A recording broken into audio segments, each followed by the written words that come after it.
안녕하세요, 이피입니다. 오랜만에 찾아뵙는데 올해가 이제 3일밖에 남지 않았습니다. 묵은 감정이 있다면 2016년이 다 가기 전에 훌훌 털어버리고 다가오는 새해에는 다들 좋은 일들만 가득하기를 바랍니다. 저는 오늘 논문 한 편을 소개하려고 합니다. 이 논문은 지난달 11월 15일 이뮤니티 저널에 실린 논문인데요. 아난다 골드레스 그룹에서 Constitutive Glycolite Metabolism이 바이러스 인펙션 상황에서 CD8 파저티브 T셀 이펙터 메모리 디퍼런시에이션을 돕는다는 내용의 논문입니다. 제 발표의 구성은 다음과 같습니다. 인트로덕션에서 논문의 저자와 관련 배경을 설명하고 페이퍼에서는 논문의 데이터를 살펴본 후 서머리에서는 해당 논문을 요약하고 한계점과 그리고 미래의 추후 연구 진행 방향에 대해서 설명하도록 하겠습니다. 먼저 인트로덕션입니다. 저자인 아난다 골드레스는 유니버시티 오브 캘리포니아 샌디에이고에서 바이올로지컬 사이언스 디파트먼트의 몰레큘러 바이올러지 섹션에서 연구를 진행하고 있는데 주로 CD8 T셀 이뮨 메모리를 다루고 있습니다. 그렇지만 올해 7월에 네이처 이뮤놀로지에 게재한 논문을 보면 CD4 T셀에 관한 연구도 역시 진행하고 있으며 해당 논문의 내용을 잠시 살펴보자면 ID2를 로우하게 발현하는 CD4 T셀에서는 폴리큘러 알파 T셀이 지배적이고 반대로 많이 발현하는 셀에서는 TH1 셀이 지배적이라는 내용입니다. 제가 골드레스를 처음 보게 된 건 지난달 16일부터 18일까지 진행된 KAI-IBS 조인트 인터내셔널 컨퍼런스에서인데 그녀는 이 컨퍼런스에서 티슈 레지던트 T셀의 대부분이 CD8 파저티브 티슈 레지던트 메모리 T셀이고 이들은 바이러스 인펙션 상황에서 얼리 리스폰스를 담당하기 위한 센티넬로 작용하여 넌림포이드 티슈에서 이뮨셀을 리크루먼트 하는 데 주로 작용하고 서큘레이팅 메모리 T셀과의 차이점을 설명하였습니다. 서페이스 몰레큘의 익스프레션 차이 그리고 트랜스크립션 팩터의 익스프레션 레벨을 설명하였고 전반적으로는 T셀을 액티베이션하는 여러 시그널과 옥스포즈 글라이코라이시스와 같은 메타볼릭한 그런 스테이트가 이펙터 T셀과 메모리 T셀로의 디퍼런시에이션에 주요한 기능을 한다라고 말하였습니다. 해당 논문도 이러한 흐름 속에 있는 논문입니다. 최근 면역학에서 메타볼리즘 연구를 많이 진행하고 있는데 T셀에서의 연구를 살펴보면 이펙터 T셀에서는 글루코스를 ATP와 파이루베이트로 분해하는 글라이코라이시스를 통해 주로 에너지를 얻게 되고 메모리 CD8 T셀 같은 경우에는 주로 일렉트론 트랜스퍼와 옥스포즈를 통한 ATP를 많이 생산하게 됩니다. 이 때문에 많은 과학자들은 메모리 셀의 형성과 기능에는 옥스포즈가 에센셜하게 작용한다라고 생각하였고 글라이코라이시스의 경우 그러한 메모리 셀의 형성과 기능에 방해가 될 거라고 생각하였습니다. 그런데 해당 논문은 글라이코라이시스와 메모리 CD8 T셀과의 관계를 밝히는 논문입니다. 해당 연구를 위해서 독특한 마우스를 사용하였습니다. 바로 VHL 진이 LCK를 발현하는 셀에서 특이적으로 낙아웃된 마우스인데 VHL이란 옥시젠 센서인 HIF1알파에 대한 E3 라이게이지로서 평상시에는 폴리유비키친 H를 유도하여 HIF1알파의 데그라데이션을 돕습니다. 그렇지만 산소가 적은 상황에서는 그러한 데그라데이션이 줄어들게 됨으로써 HIF1알파는 글라이코라이시스를 증가시키고 옥스포즈는 감소시키게 됩니다. 이러한 현상을 TCR의 시그널링의 중요한 카이네즈인 LCK의 뒤에 크리를 붙인 LCK 크리 마우스를 이용하여 모든 T셀에서 글라이코라이시스는 증가시키고 옥스포즈는 감소시킨 상황에서 실험이 진행되게 됩니다. 이제 논문의 데이터를 살펴보도록 하겠습니다. 먼저 VHL이 딜리션된 셀에서 메모리 CD8 T셀이 잘 형성되었는지를 살펴보았습니다. 이는 P14 셀을 어답티브 트랜스퍼 한 후 어큐트 인펙션을 유도하기 위해 LCMV 암스트롱 스트레인을 사용한 후 60일이 지난 후 도너 셀을 살펴본 결과입니다. 먼저 셀 설페이스 스테이닝을 통해 살펴본 결과 셀의 수는 큰 차이가 없었고 그리고 메모리 CD8 셀의 주요한 트랜스크립션 팩터들을 인트라셀룰러스 체인을 통해서 살펴보았을 때 차이는 존재하지만 전체적으로 비슷한 경향을 보였습니다. 이를 통해 CD8 셀이 잘 형성되었다는 것을 알 수 있었고, 그렇다면 이렇게 생성된 CD8 메모리 T셀에서 VHL 딜리션으로 인한 메타볼릭 체인지가 일어나는지를 살펴보았습니다. 메타볼릭 체인지는 익스트라셀룰러 플럭스 어널리시스를 통해 분석하였습니다. 글라이코라이시스는 이카를 통해, 옥스포즈는 OCR을 통해 분석하였는데 VHL이 딜리션 되었을 경우 와일드 타입에 비해서 글라이코라이시스는 더 많이 일어나고 옥스포즈는 더 적게 일어나는 것을 알 수 있습니다. 만약 옥스포즈가 메모리 셀의 형성에 주요한 작용을 한다면 SRC 또한 높게 나올 거라 예상하였지만 VHL이 딜리션 되었을 경우에는 SRC가 거의 나타나지 않았고, 옥스포즈 대비 글라이코라이시스의 비율을 살펴보아도 와일드 타입에 비해서 약 5배 정도 증가된 결과가 나왔습니다. 이를 통해 생성된 메모리 T셀에서는 글라이코라이시스가 더 많이 일어나고 옥스포즈는 감소된 그런 메타볼릭 체인지가 유지된다는 것을 알 수 있었습니다. 그렇다면 연구진은 다음으로 이렇게 생성된 메모리 T셀이 정말 제대로 기능을 하는지 살펴보았습니다. 메모리 셀로서의 기능은 세컨드 챌린징 후 셀 수의 비교를 통해 알아보았는데 와일드 타입에 비해서는 그 수가 적게 나오는 것을 알 수 있었습니다. 그렇지만 프라이머리 리스판스에 비해서는 폴드 익스펜션이 현저하게 증가하는 것을 볼 수 있었고, 바이러스 타이터를 측정해본 결과에서도 와일드 타입과 유사하게 거의 책정되지 않는 것을 통하여 메모리 셀로서의 기능을 잘 수행하고 있다고 생각하였습니다. 다음으로 VHL 딜리션을 통한 메타볼릭 체인지가 생성된 메모리 셀뿐만 아니라 메모리 셀이 형성되기 전 단계에서도 유지되는지 살펴보았습니다. 이펙터 T셀 페이지에서 그러한 메타볼릭 스테이트를 살펴보았는데, 익스펜전 페이지는 데이 6에서 컨트롤 액션 페이지는 데이 9에서 살펴보았습니다. 두 페이지 모두에서 VHL이 딜리션 되었을 경우에는 글라이코라이시스는 증가되어 있고 옥스포즈는 감소된 경향을 볼 수 있습니다. 또한 SRC 레벨도 VHL이 딜리션 되었을 경우 와일드 타입에 비해서 현저하게 낮은 값을 보였고, 옥스포즈 대비 글라이코라이시스의 비율을 살펴보았을 때도 익스펜전 페이지, 컨트롤 액션 페이지 모두에서 와일드 타입에 비해 몇 배는 높은 값을 보였습니다. 즉 VHL 딜리션을 통해 생긴 메타볼릭 체인지가 메모리 셀과 이펙터 셀 모두에서 나타난다는 것을 알 수 있습니다. 이펙터 셀과 메모리 셀을 이어주는 단계에는 메모리 프리커서 셀이 있는데, 이러한 프리커서 셀은 컨트롤 액션 페이지에 나타나게 됩니다. 그래서 메모리 프리커서 셀의 상태를 살펴보았습니다. 메모리 프리커서 셀은 익스펜전 페이지와 컨트롤 액션 페이지, 그리고 컨트롤 액션 페이지가 조금 진행된 상황에서 비교해보았습니다.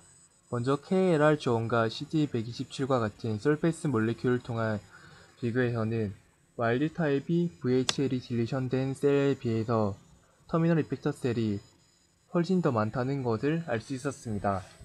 반면 메모리 프리커서 셀은 VHL이 딜리션된 셀에서 더 많고 그리고 더 빨리 나타나는 것을 알 수 있었습니다. 이러한 차이를 메모리 프리커서 셀의 마커인 그랜자임 B의 인트라셀룰러 스테이닝을 통해 살펴보았는데, 설페이스 몰레큘 스테이닝과 합치하는 결과가 나왔고, 그렇다면 이러한 차이가 혹시 익스펜전 페이지의 프로리퍼레이션 속도의 차이는 아닌가? BRDU를 통한 프로리퍼레이션 속도를 비교해보았습니다. 그 결과 오히려 VHL이 딜리션 되었을 때 와일드 타입에 비해서 속도는 조금 더 줄어든 것을 알 수 있었습니다. 그럼에도 불구하고 컨트롤 액션 페이지에서 메모리 프리커서 셀은 와일드 타입에 비해서 훨씬 더 많이 나온다는 것을 알 수 있었습니다. 이를 통해 VHL이 딜리션 되었을 때 AHIF 액티비티가 컨스티튜티브하게 턴온되면서 메모리 프리커서 셀의 출현이 좀 더 가속화된다 라는 결론을 얻을 수 있었습니다. 그런데 옥스포즈나 글라이코라이시스나 결국에 그 목적은 에너지 생산이고, 그러한 에너지는 셀이 자기 기능을 하거나 아니면 다른 셀로 분화되는 데 사용됩니다. 그래서 와일드 타입과 VHL이 딜리션된 셀에서 ATP 레벨을 살펴보았습니다. 먼저 이펙터 페이지에서 ATP 레벨의 차이를 보았는데, 와일드 타입과 VHL이 딜리션된 셀의 경우 큰 차이가 보이지 않았습니다. 그럼 혹시 VHL이 딜리션 되었을 경우에는 마이토콘드리아가 늘어나거나 리피드 스토러지가 증가하는 것은 아닌지, 그를 통해 ATP를 보충하는 것은 아닌가, 마이토 트래커와 보디 파일을 이용하여 살펴보았습니다. 그 결과 오히려 VHL이 딜리션 되었을 때 마이토콘드리아는 조금 더 줄어든 것을 알 수 있었고, 리피드 스토러지는 와일드 타입과 비슷하다는 것을 알 수 있었습니다. 즉, VHL이 딜리션 된 셀에서 생성된 ATP는 거의 대부분이 글라이코라이시스를 통해서 생성되었다는 것을 알 수 있었습니다. 그리고 이를 메모리 셀에서도 비교해 보았는데, 메모리 셀에서도 마찬가지로 와일드 타입과 ATP 레벨이 큰 차이를 보이지 않았고, 마이토콘드리아 어번던스와 리피드 스토러지는 오히려 이펙터 셀보다 더 와일드 타입과 비슷한 경향을 보였습니다. 이를 통해 어떠한 메타볼릭 패스웨이를 경유하던가가 메모리 셀의 포메이션에 관여한다기보다 오히려 어떤 메타볼릭 패스웨이를 거치더라도 충분한 ATP만 생성된다면 메모리 포메이션에는 문제가 없다는 것을 시사하는 결과입니다. 그 후 연구진들의 메모리 T셀이 한 종류만 있는 것이 아니라 서큘레이팅 메모리 T셀에도 센트럴 메모리 T셀이 있고 이펙터 메모리 T셀이 있고, 또한 티슈 레지던트 메모리 T셀도 있으므로 이러한 헤테로지나이어티를 살펴보았습니다. 세 가지 메모리 T셀 서셋 중에서 본 실험은 서큘레이팅 메모리 T셀을 비교 가능하므로 센트럴 메모리 T셀과 이펙터 메모리 T셀을 비교해 보았습니다. 먼저 CD44와 CD62L의 서페이스 스테이닝을 통하여 와일드 타입과 VHL이 딜리션된 메모리 셀에서 TCM의 비율을 살펴보았더니, VHL이 딜리션 되었을 경우에는 TCM의 비율이 현저하게 낮다는 것을 알 수 있었습니다. 다음으로 CD27과 CD43의 스테이닝을 통해 이펙터 메모리 T셀과 같은 피노타입을 살펴보았더니, TCM과 달리 VHL이 딜리션 되었을 때 그러한 셀이 더 많아진다는 것을 알 수 있었습니다. 그래서 연구진은 이러한 결과에 주목하여 와일드 타입의 TEM과 TCM을 분류하여 그들의 기능에 중요한 여러 트랜스크립션 팩터에 대한 ICS를 진행하였습니다.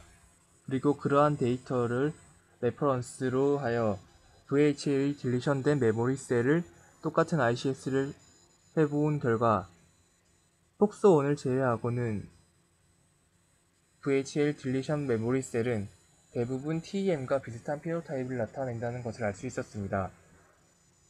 그런데 VHL이 딜리션 되었을 경우에는 글라이코라이시스로 스크윙이 일어난 메타볼릭 체인지가 있으므로 연구진은 그러한 TCM과 TEM에서도 그러한 메타볼릭 스테이트의 디퍼런스가 있는지 살펴보았습니다. 와일드 타입의 TCM과 TEM을 솔팅하여 익스트라셀룰러 플럭스 애널리시스를 통해 살펴보았습니다. 이 결과는 와일드 타입과 VHL이 딜리션된 메모리 T셀의 경향과 유사했습니다.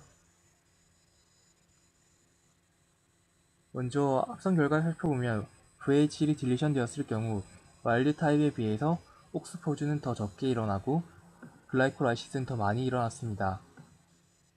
TEM과 TCM을 살펴보면 TEM이 TCM에 비해서 더 적은 옥스포즈를 일으키고, 피규어로는 설명이 없지만 글라이코라이시스는 더 많이 일어난다고 기술되어 있습니다.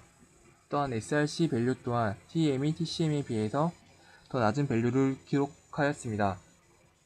이를 앞선 ATP 결과와 비교해보면 메모리 T셀 자체가 형성되는 데는 어떤 메타볼릭 패스웨이를 경유하느냐 보다는 그러한 메타볼릭 패스웨이를 통해 생성된 ATP 레벨이 중요하지만 메모리 T셀 중에서도 어떤 메모리 T셀로 분화가 되느냐 거기에는 경유하는 메타볼릭 패스웨이가 그리고 메타볼릭 스테이트가 영향을 미친다는 것을 시사하는 결과입니다.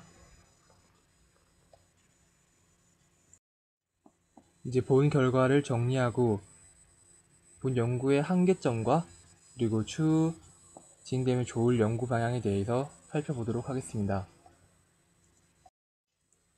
많은 연구자들이 메모리 셀에서는 옥스포주가 주요하게 작용하므로 SRC와 옥스포주는 메모리 CD8 셀의 형성에 필수적이라 생각하였고 반면 글라이코라이시스는 그러한 형성을 저해한다라고 생각하였습니다. 그렇지만 본 연구에서는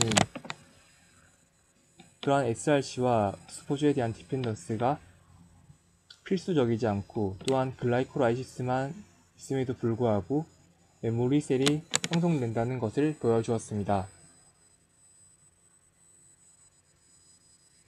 또한 어떤 메타볼릭 패스웨이를 거치느냐 보다 단지 충분한 ATP만 형성된다면 T셀이 이펙터 기능을 하는 것과 메모리 셀의 형성 자체에는 큰 문제가 없다는 것을 보여주었습니다. 그렇지만 어떤 메타볼릭 패스웨이를 경유하느냐는 어떤 메모리 셀로 분화되느냐에는 영향을 미칠 것이라는 것을 암시하는 결과를 마지막에 보여주었습니다. TEM셀의 경우 VHL이 딜리션된 메모리 셀과 비슷한 경향을 보여주었으므로 글라이코라이틱 메타볼리즘이 조금 더 많이 일어나는 T셀의 경우 TEM으로의 형성이 조금 더 많이 일어나지 않을까 그런 결과를 암시합니다. 본 연구의 한계점이라면 VHL이 딜리션되어 HIF 액티비티가 컨스티티브하게 턴온된 그러한 T셀은 알터피셜한 T셀입니다. 그리하여 이렇게 나온 결과가 모두 내추럴한 T셀에 100% 다 적용될 수 있을까? 이것은 조금 더 많은 연구를 통해 알아보아야 될 것이라고 생각합니다. 그리고 또한 여전히 옥스포주가 CD8 T셀 메모리 형성이 중요하다라는 결과들이 많이 보고되고 있고 그리하여 본 연구만으로는 뭔가 옥스포주가 더 중요하다, 글라이코라이시스가 더 중요하다라고 단정 짓기는 힘들다라고 생각됩니다. 일단 본 연구에서는 메모리 T셀의 सब셋 중에서 서큘레이팅 메모리 T셀만 살펴보았는데 티슈 레지던트 메모리 T셀에서도 옥스포주와 글라이코라이시스가 서로 얼마나 큰 비중을 가지고 그런 디퍼런시에이션과 펑션에 기능하는지 그런 연구가 진행되면 더 좋을 것 같다는 생각이 듭니다. 이상으로 제 발표를 마치도록 하겠습니다. 감사합니다. 그리고 다들 새해 복 많이 받으시길 바랍니다.